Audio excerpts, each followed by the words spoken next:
topic of Chyna and what she meant to WWE and what kind of transpired a little bit as she first came in is what we're going to talk about tonight. Yeah. So let's introduce ourselves. Hi, my name is Stacy. My late husband worked for WWE in production for over 20 years. I started my page based on something else, built this page, and then a few months ago back in 2025, I decided that I did not like the position that TKO was taking WWE, and I certainly didn't want my late husband's legacy to fall. So I decided to take my page and tell you all about the stories that I have experienced with WWE in those 20 years. And I didn't want his legacy to go down with the ship, so to speak. So that's where my position is inside of this podcast. And on this side, I am a big-time streamer. I stream Raw, SmackDown, all the PLEs, and TNA PLE, but not the TNA show because it's too damn late for me even to do that. I'm a huge fan of the product. I love what I see up front, but I don't see what's back, and that's why Stacy over there knows all the business in the back. And so when we, the one thing I wanted to address with some people out here today, and I've been asked this question a lot lately, and the fact is, guys, this is an actual podcast, okay?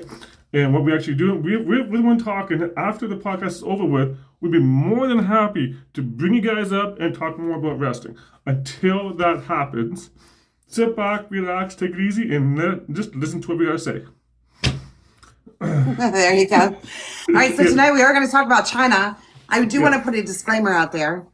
The information or the subject matter that we're about to talk about, this is strictly my opinion based on my experience, my lived experience backstage at WWE. It is not to be considered fact.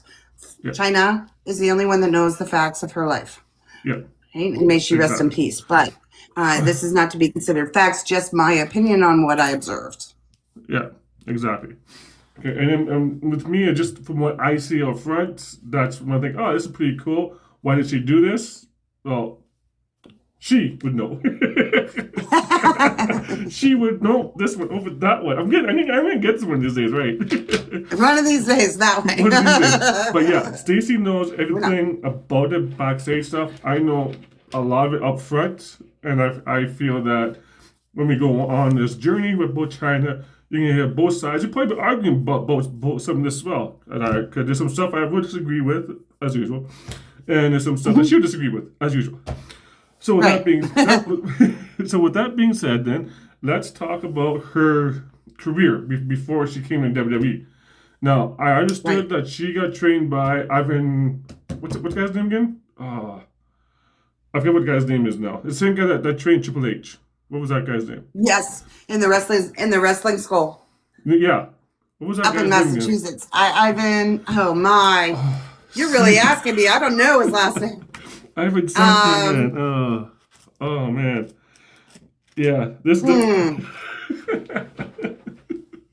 gotta stop on something though. Killer Kowalski. But yes, they did. In fact. Killer Kowalski. Yes. There he is. Okay.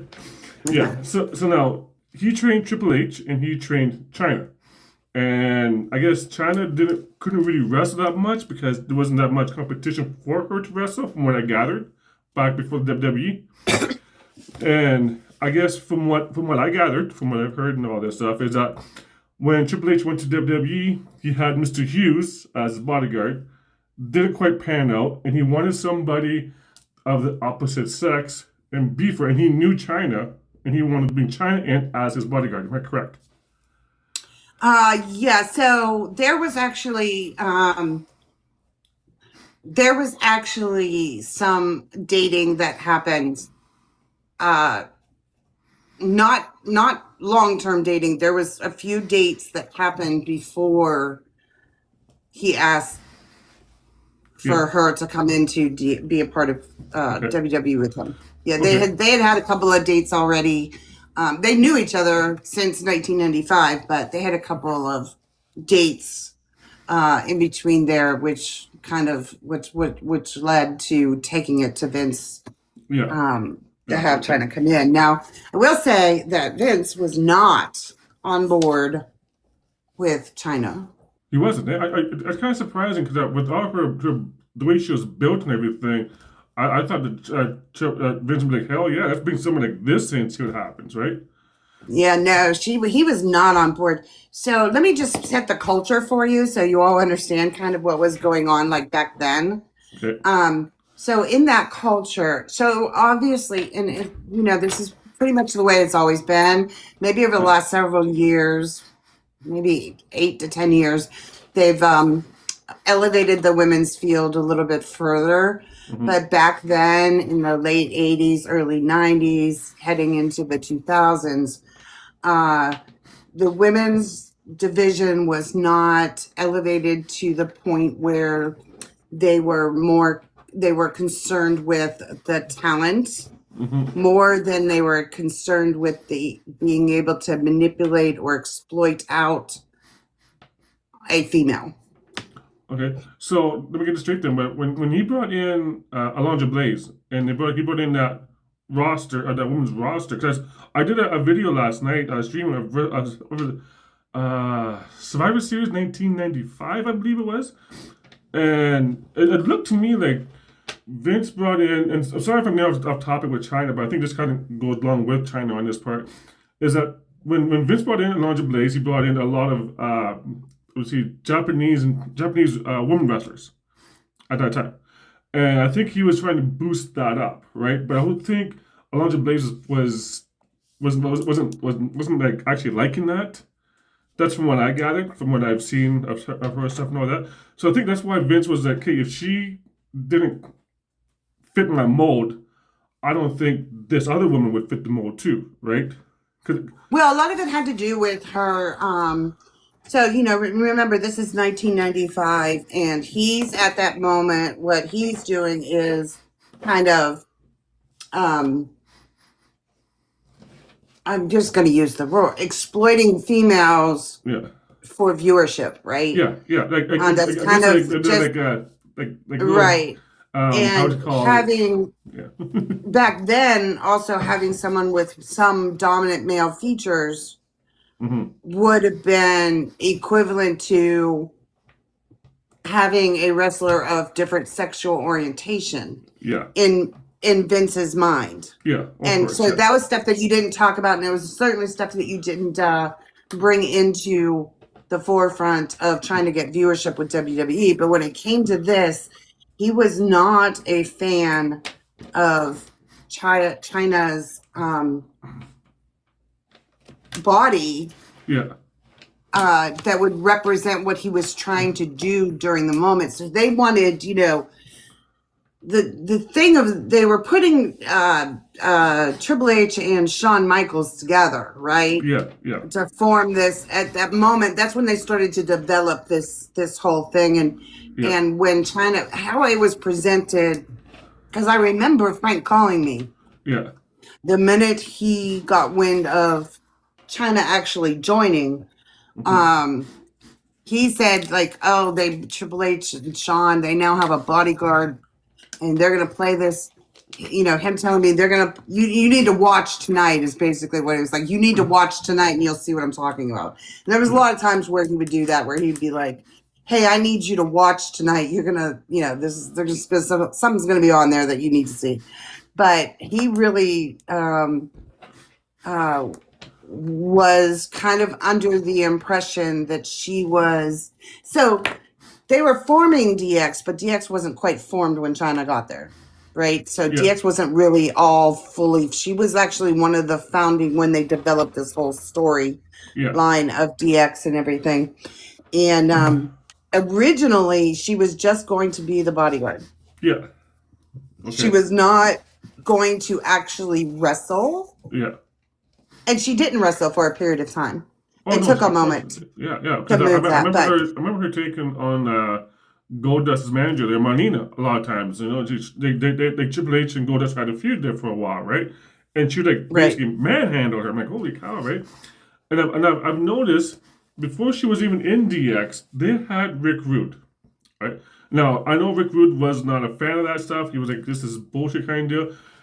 And I think if they would have kept Rick Rude in there in that group, and Rick Rude was okay with everything, I don't think they would have brought in Chyna because they already had a bodyguard per se, kind of, right? Right. And lucky for her, no, he left. She came in. Here we go, right?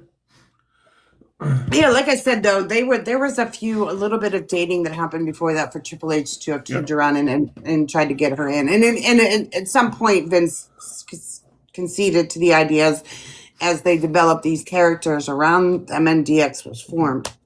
But she was from even the very beginning, so she wasn't really when you would see Chyna like so how a show is produced, right?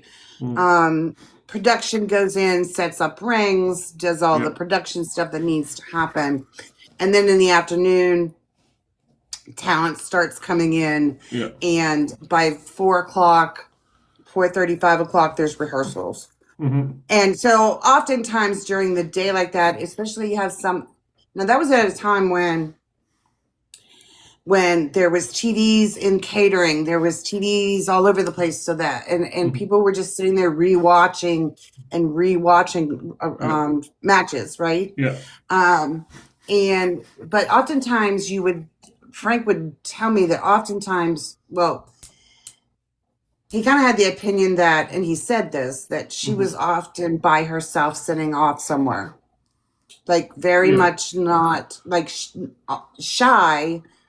Yeah. To a point, but if Triple H and Shawn were off doing other things, she did not gravitate towards the female locker room. She more would gravitate towards being by herself, sitting off in the dishes. And that's kind of how their friendship began, because he was ringside, so he had to be ringside during all rehearsals, and so their friendship kind of developed from him noticing her often by herself. Okay. So they kind of like over time had started talking and became friends, and she became very close to a lot of people in production. Yeah. More so than her. I know Vince Russo just praised the heck out of her, right? Like, even to this day, he was like, we had to do something with Chyna. This was something big, right? Right. Yeah. So she had a hard time of it though. When she, like I said, when she first arrived, she had a hard time of it. She wasn't accepted in the females. The males' egos were not about to let this woman, just, hi, Jeremy, the male ego, and Vince, and remember, this is the 90s, guys. This is the 90s when it's, was an unacceptable thing. Men were manly and wrestling was all about family, but it was also about the sexual lure of viewership of going after your demographic. They weren't necessarily they went after our children. Yeah. As for the money, and then they went after. So they've never gone after like the females of the industry. It isn't until mid to late these 20s, 2000s that women even started to get invested in. I mean, we've always like watched it and then we've been invested, but they never catered to. That's not women weren't the demographic. Women were the demographic for the kids to spend money, but the men was where in the 90s what their demographic was that they were trying to attract. So of course they're going to throw women half naked up in the middle of a ring, right? Of course, yeah. Right. And Chyna just didn't really fit that mold, and so there was really nowhere for her to go as far as where she actually sat. And I think it just took. And I remember them saying, I think they had conversations of like, let's give it more time. And there was others who didn't want to give it any time. And there was others who wanted to give it more time. And I think probably Vince was one on the line of, let's give it more time. Let's develop this into something that could be phenomenal. And I don't think everybody appreciates the amount of not being accepted in any group. Yeah. Starting a new job. Of course. That impact that it can have on you. Yeah, and you got to take into consideration too that there wasn't really that many women in the WWE. Like you had Marlena, you had Sunny, and you had Chyna. Like I think that's the big three ones right there. Right. And neither one of them wrestled. Sunny, she could wrestle. I don't think she really wanted to. Marlena, no, she could never wrestle. Just Goldust's wife, no. And then you got the what Vince called and what JR called the eighth wonder of the world or the seventh wonder of the world. Ninth wonder of the world. Ninth wonder of the world. That's right, ninth wonder of the world. China. Yeah. Yeah. So you would never that woman's locker was like pretty damn small, right? Because it's not that many. Right. And she struggled for a while. Yeah, and they struggled with her character for a moment. Oh, of course, because you don't know what to do with a person of that stature because you never had that kind of person in the WWE before her, right? It's just here it is, right? Like I know you had a situation with Sherry, which was great, but she didn't reach that level that Chyna did, right? Like, even without a title, like Chyna was the one, right? Yeah. So, and it took a little bit of momentum. And I know a lot of people, I've heard some podcasts, I've heard some interviews being given that some along the lines of, well, Triple H was the golden boy at the time, and so therefore Vince allowed him to bring Chyna there. And that's just simply not true. First of all, let me put a solid preface into what everybody alleges Triple H being the golden boy. That is actually not a true statement. Mm-hmm. Triple H didn't become the golden boy until a little bit later as this whole situationship developed. Yeah.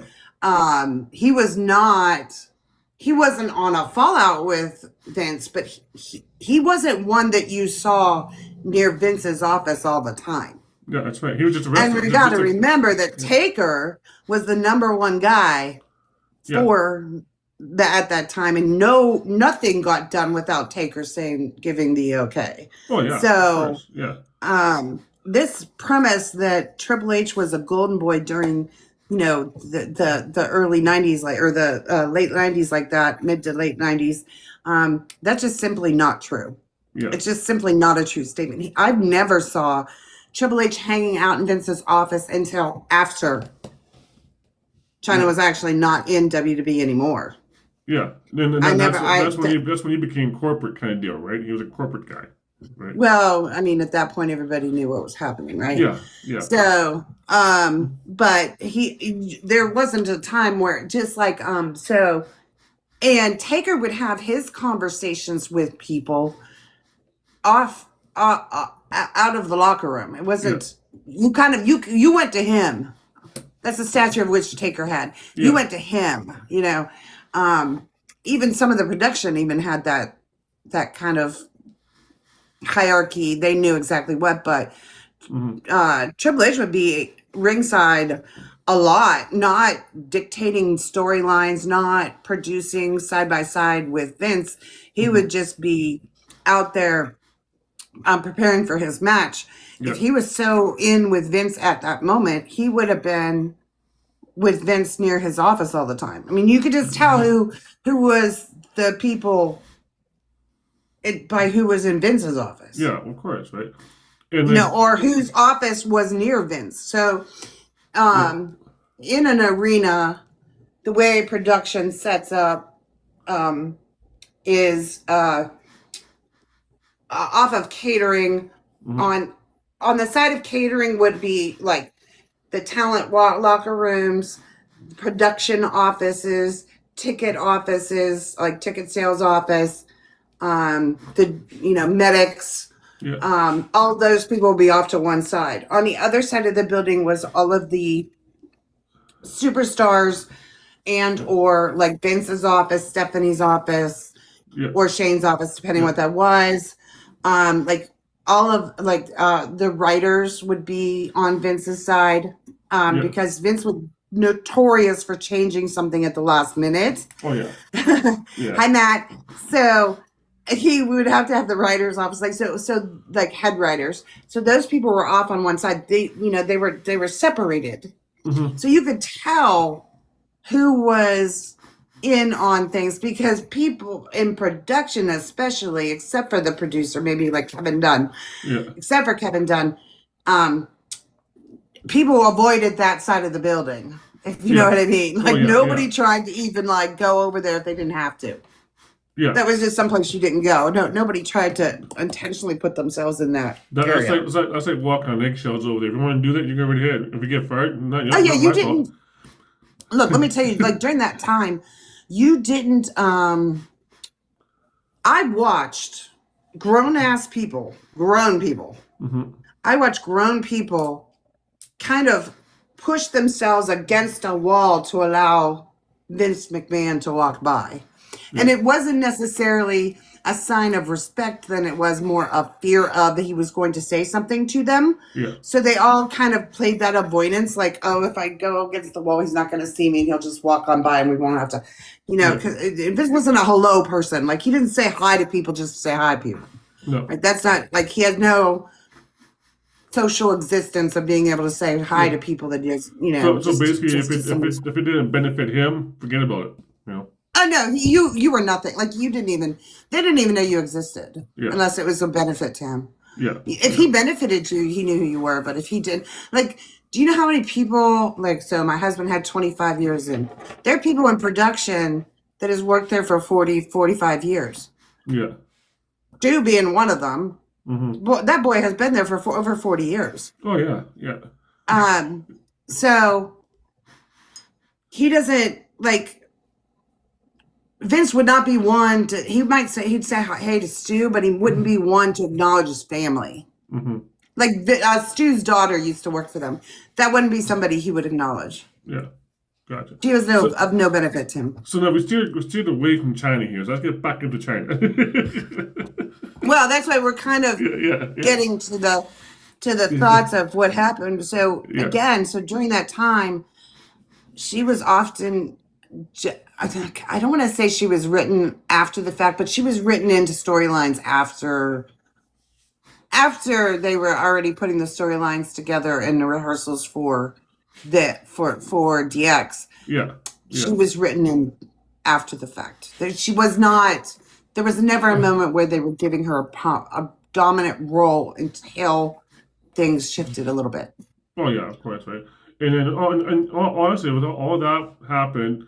I guess after the Montreal Screwjob, that's when you see Chyna more active with DX, right? That's when I noticed Chyna. When I saw that after Brett left, I'm thinking, oh, Chyna, okay, I knew Chyna was around, but you never saw her until after that, right? And that's when she started to get her fame a little bit, right? Yeah. So that Montreal, the Montreal Screwjob, we'll talk about it on another time, podcast, because that's a whole thing of itself too. Yeah. But coming off of that, they wanted to escalate DX, right? Yeah. And so, that's when she had more of was given more talking lines, more promo lines, more to get into it. And then starting to kind of see if she could start to wrestle, but they were putting her immediate to wrestle with. I mean, she wrestled with females early on, but they started putting her with the men. Mm-hmm. Yeah. Okay, because it was unrealistic to watch somebody with such size wrestling females, right? Oh yeah. So they started putting her with the men, and I think it was then and only then that Vince respected her work because she could go toe to toe. Yeah, she could. And she proved it. She proved it there. I think it's even after that WrestleMania was Steve Austin champion. I forget which one now it is. I think it's 14 actually. After that, man, she was just getting pushed to the moon here, right? It's like here we go. We're gonna do this with you, and just keep it going, right? And I don't know if this is actual true to the date of it, but I know when they brought in Nicole Bass, I don't know if you remember Nicole Bass. She was built like Chyna, and I think I'm going ahead of myself on this, but I think that when Chyna was still around, I'm not thinking that she wasn't quite there yet, but I think Vince was trying to make Nicole Bass into the next Chyna. Am I correct? I don't know if I think that he was trying to make her the next Chyna. Then I think that,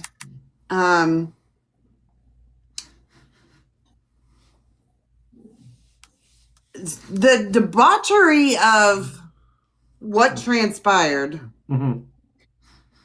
after relationships changed. Yeah. Number one, her stature, her size, her her build definitely was something that he wanted to continue to capture because they did capitalize on Chyna's stature, right? Oh yeah. But so he was now of the mindset, well, maybe that is something that people want to see. But I don't think Nicole was brought in to replace Chyna. Okay. I think Nicole was just brought in independently of it. Yeah. I don't think it was like to replace her. Because at that time so you have to bear in mind that during this time, like 96, 97, you've got Stephanie starting to enter the picture. Yeah. Okay. So this is like all happened at the same time. Thank you so much. I appreciate you guys. This all happened at the same time. So Stephanie's starting to come in. And I told you, I remember Frank having conversations about her chest surgeries. Yeah. Because she was really not fully developed. And she was really not down for it, to be quite fair. Yeah. She was a very young female that was not down to altering her body. Yeah. But she's also was learning the business at the same time, learning how to do promos.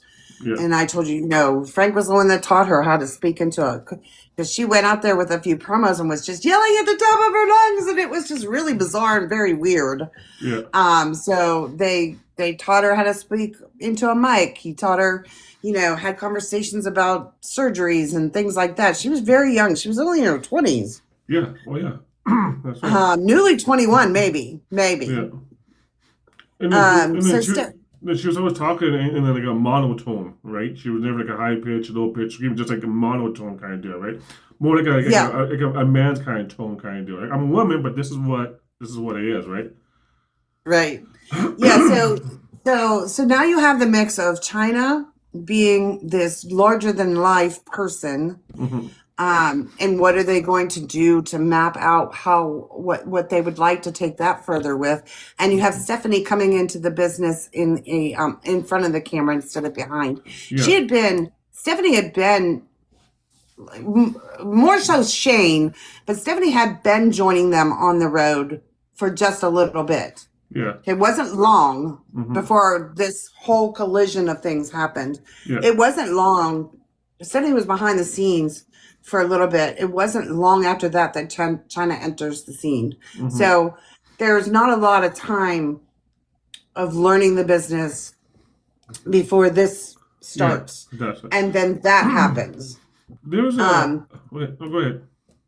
No, go ahead. Okay, there's this one segment that Chyna did, and DX did actually as well. And it was do you want to see the DX split? If you know what I mean. Kind of that segment right there. I think that when she did that, it blew the roof off the house. It really did. It was like, holy shit, right, kind of deal.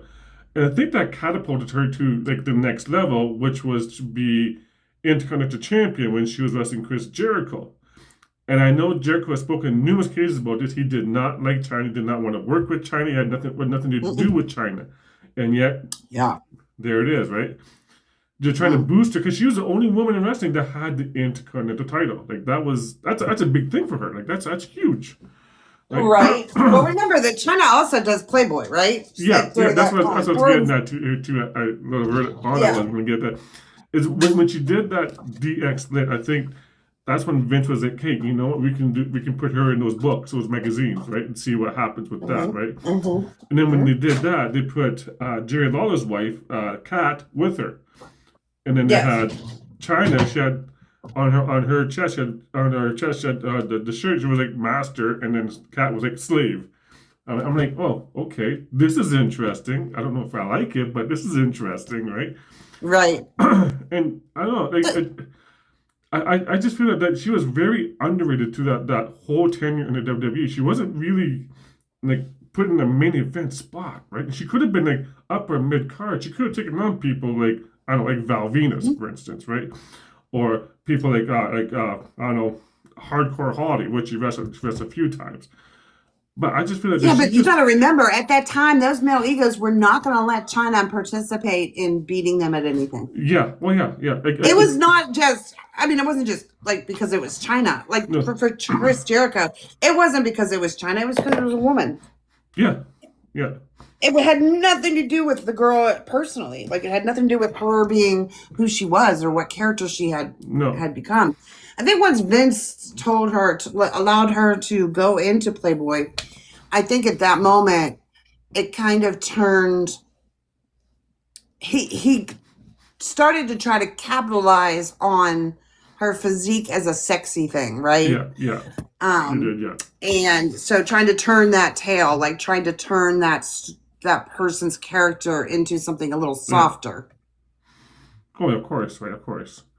And and even to nowadays, like I see Rhea Ripley is like Chyna almost, like the way she presents herself, the way she wrestles out there. Her belt is nothing like what Chyna's is, but she's a representative of what Chyna used to be like, right? Well, and I think, and to be quite honest with you, I think that's why the ebbs and flows of Rhea's character goes up and down. Yeah. With what I could say is I see. So we all agree that Vinnie Mac has been behind the scenes all this time, kind of still working. Kind of, yeah. WWE, right? We all understand that Vinnie Mac is still there and he's still in the mix and he's still, maybe not now, but he was. But he was for a bit. A brief period of time now. When he left, he didn't leave totally out. He didn't leave. He was still around for a while, right? Like he was still there. Right, that's what I'm saying.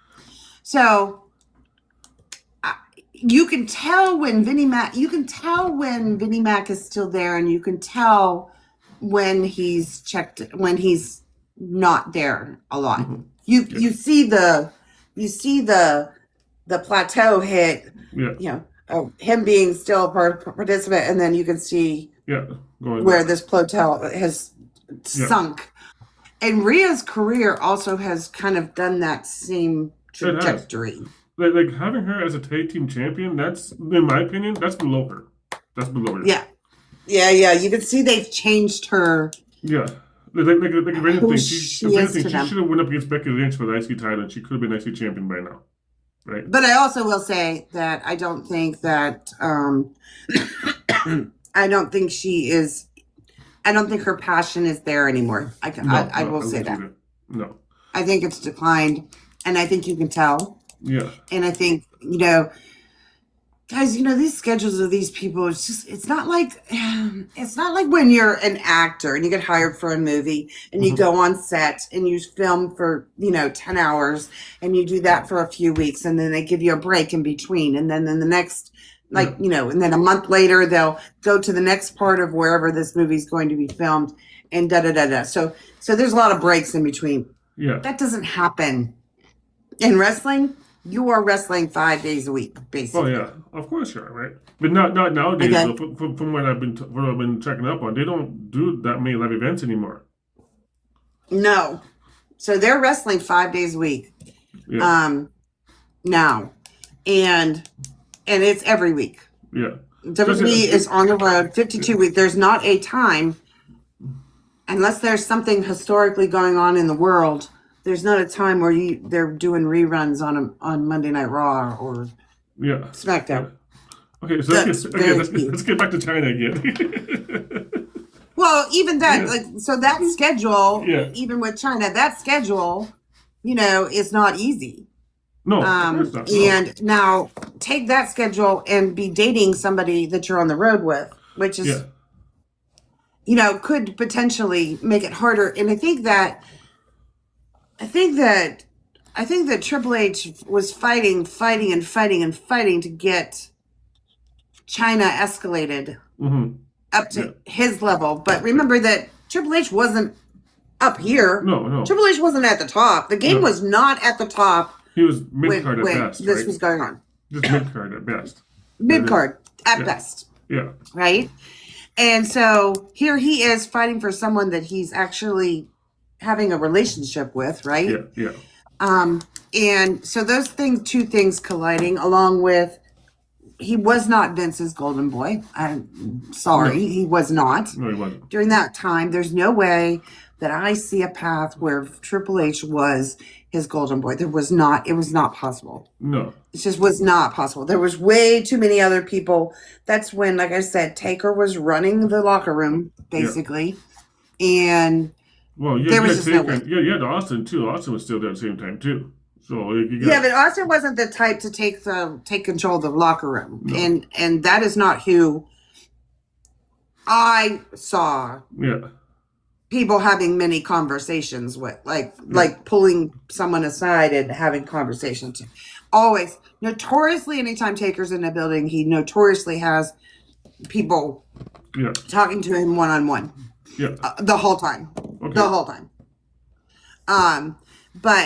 And that was kind of his role. Yeah. Right? Gotcha. So Taker would have also had to have signed off on Chyna.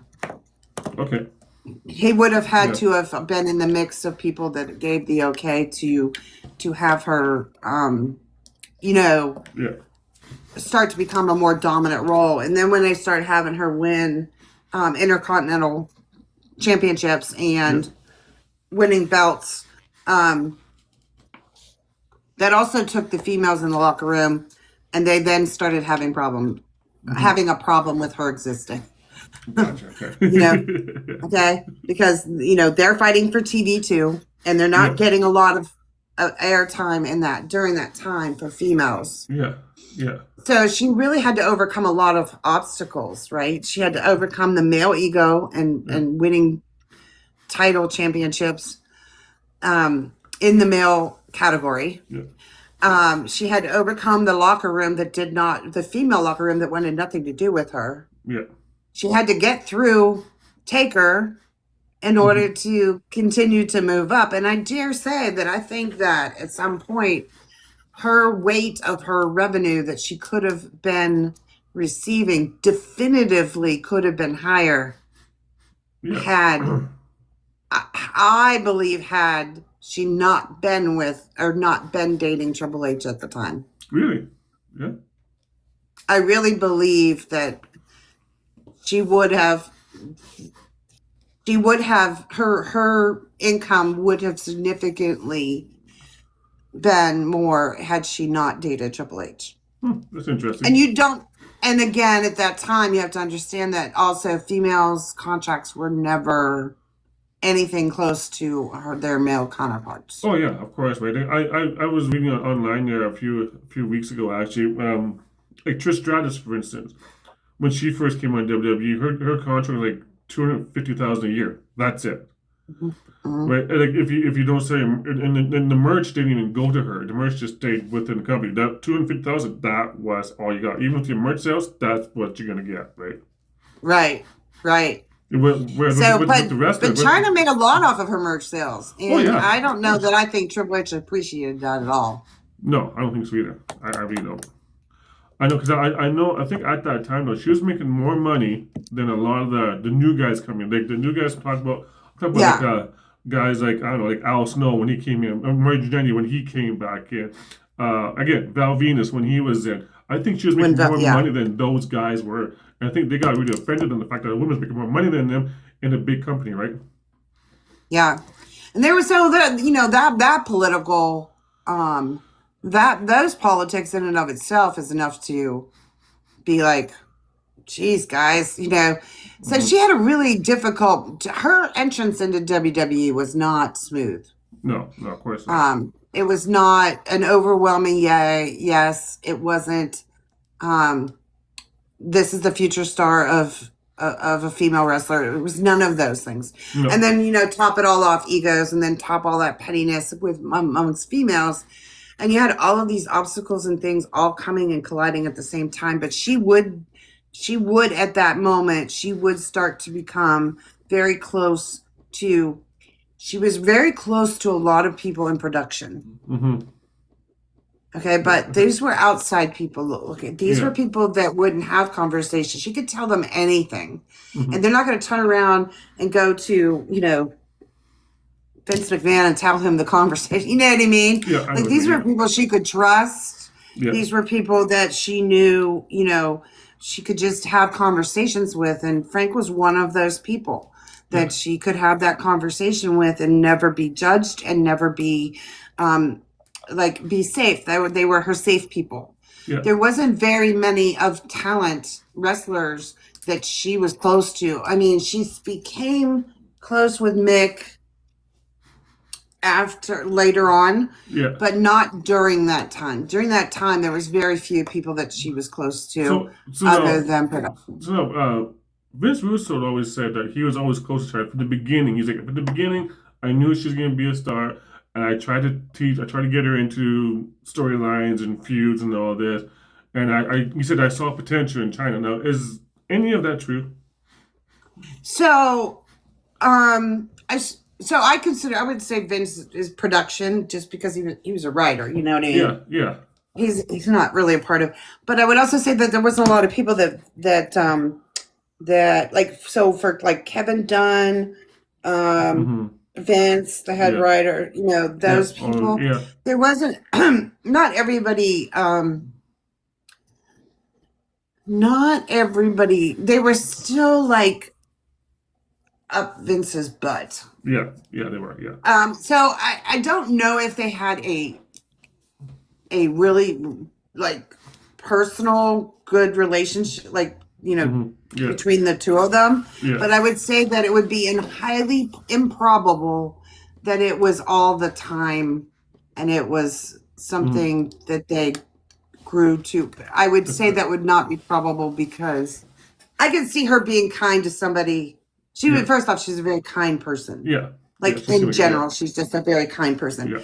I could see her being nice because he could sway her storylines and things, but I don't know that I feel like she trusted Vince. Gotcha. Okay, that's cool. Because I don't think she trusted very many people. I think that came in time. Yeah. To maybe later, pre-disaster, but I think initially, though, I would say that that's probably not true. I wouldn't say from the very beginning at all. No, I would say that's probably less likely to be true than true. Because I know when she went to TNA for a bit, Vince Russo was one of the writers and one of the guys over there, and he vouched for it to bring Chyna in to be Chyna and Kurt Angle versus Karen Angle and Jeff Jarrett. And that was all a Vince Russo idea. You see that right in front. Like that's a Vince Russo thing right there. And I think personally is when he did that, he was thinking, okay, I'm going to do right with all the wrong I've did for her. I'm going to bring her in here to do this segments, and there it is, right? Like that's what I got her, anyways, right? That's what a lot of writers I just think that.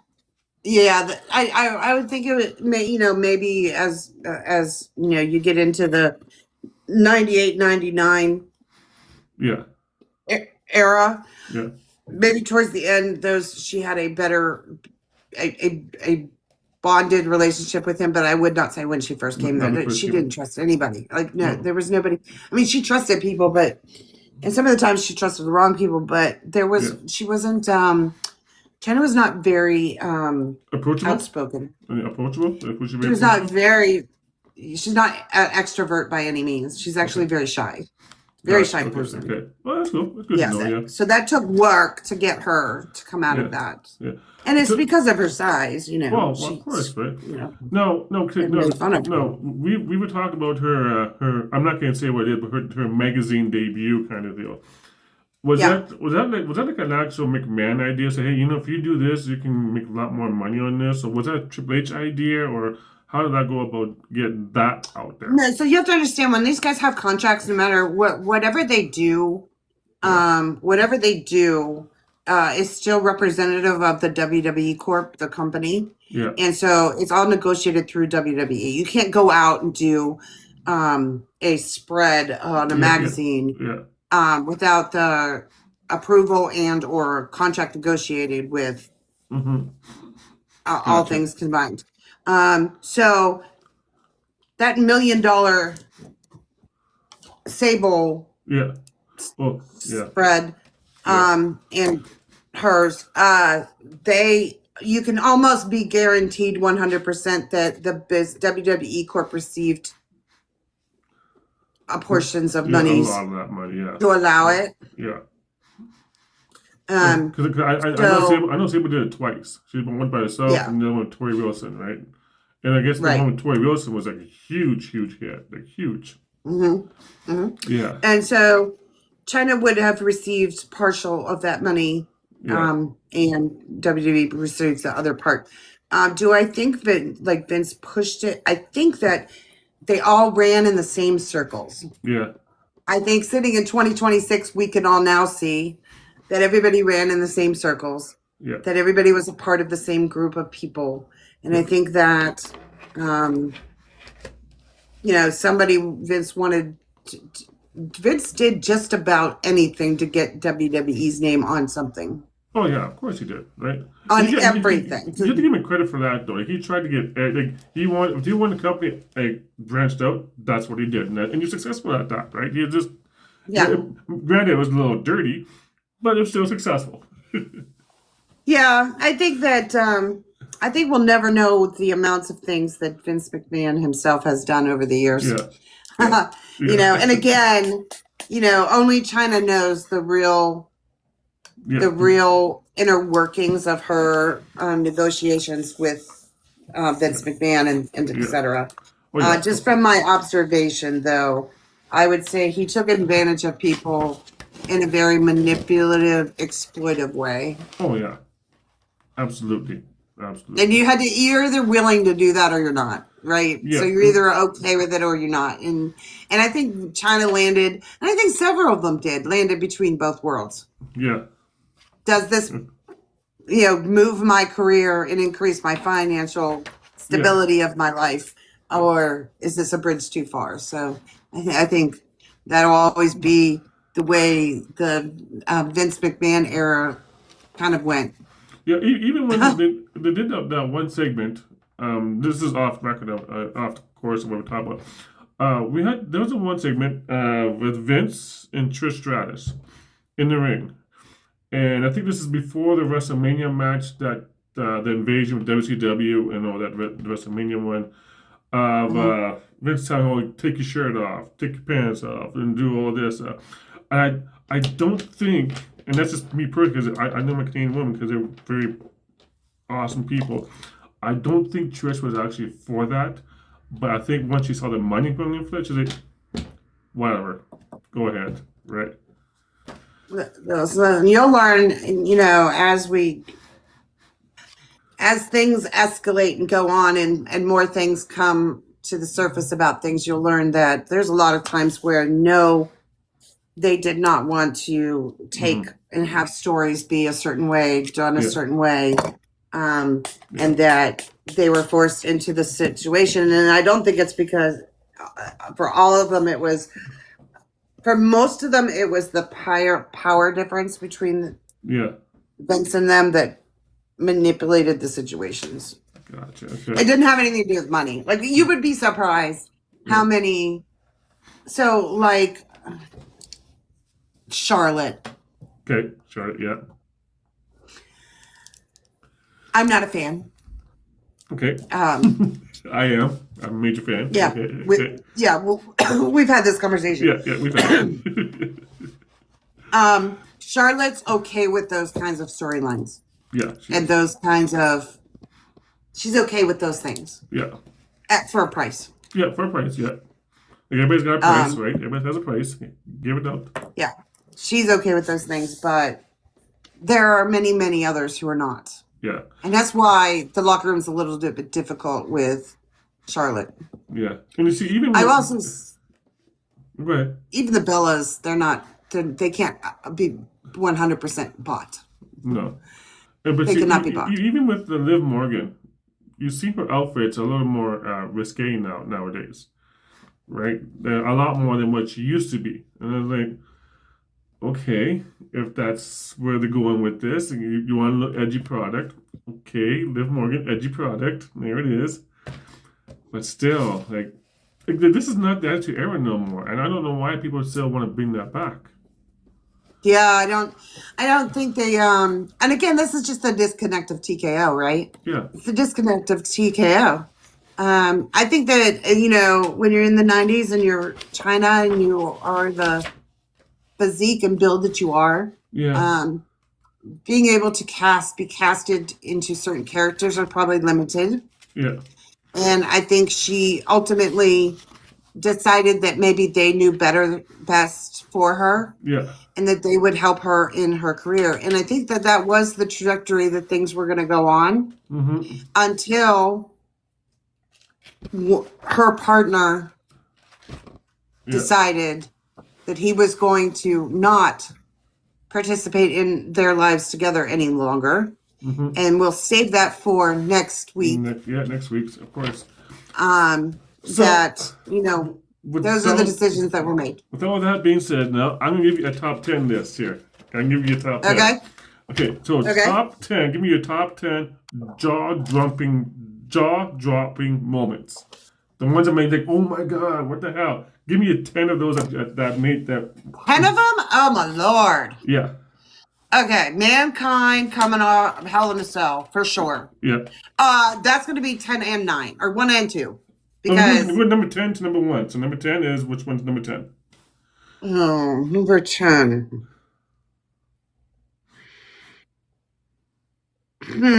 I don't know if I can come up with 10 of them. That's my problem. Okay, so in my top 10 book, okay, I'm going to give you the top 10 that WWE took.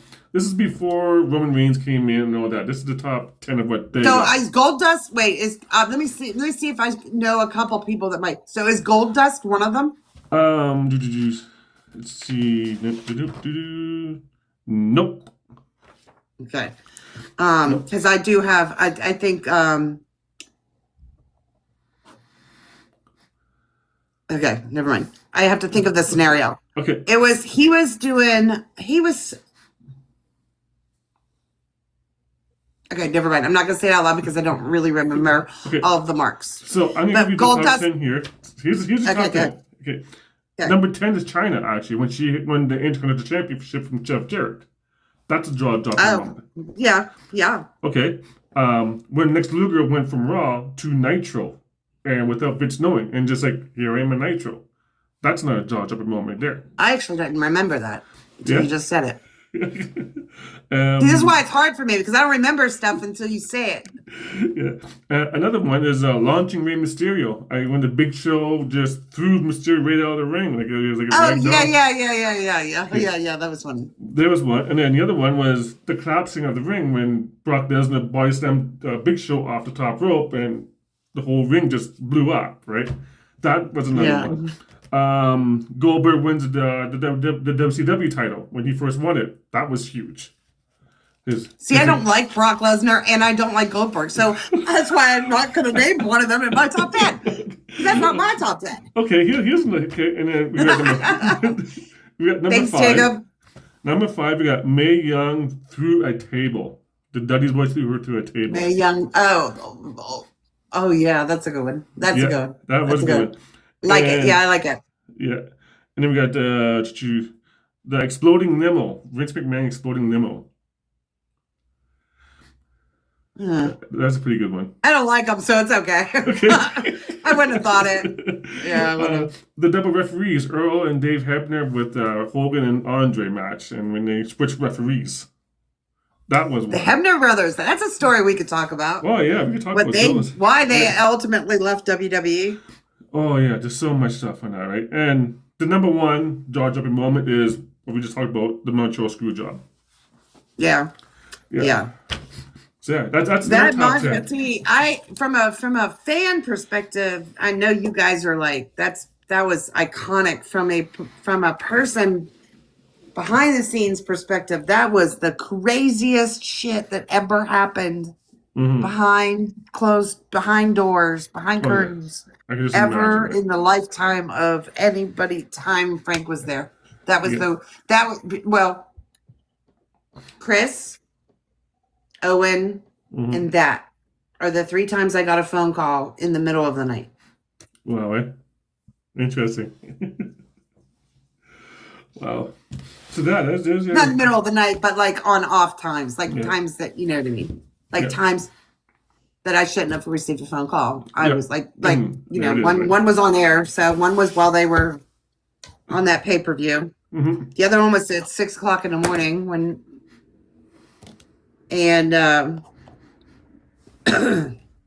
anyways, and that one he called me at 3 a.m. Yeah. Riding to the next city. Wow. To tell me you would not believe it happened. It was crazy. So